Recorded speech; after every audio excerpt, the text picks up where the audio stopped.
ఓం నమో వెంకటేశాయ. తిరుపతి సాయి భక్తి ఛానల్కి స్వాగతం. నా పేరు సాయి కృష్ణ.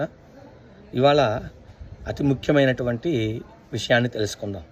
గుడికి వెళ్ళినప్పుడు చాలామంది చెయ్యకూడనివి చేస్తూ ఉంటారు, చెయ్యవలసినవి చెయ్యరు. అలా చేయడం ద్వారా గుడికి వెళ్ళినటువంటి ఫలితం మనకు రాకపోగా కొన్ని పాపాలను కూడా మూటకట్టుకోవడం జరుగుతుంది.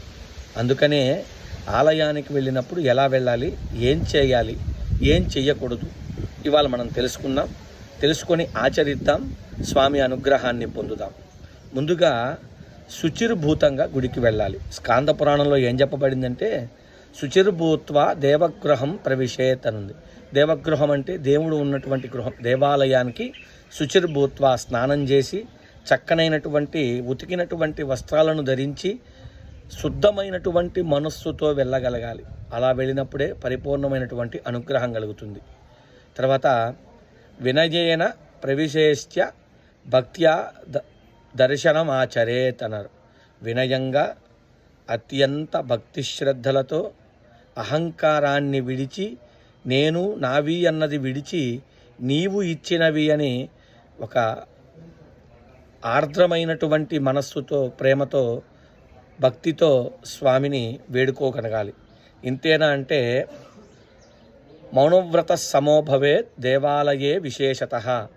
దేవాలయం ప్రవేశం చేసిన తర్వాత మౌనవ్రతం పాటించడం, ఎవ్వరితో మాట్లాడకపోవడం, ఎటువంటి విచిత్రమైనటువంటి ఇతరత్రమైనటువంటి సంభాషణలు చేయకపోవడం అత్యంత ఫలితాన్ని ఇస్తాయి.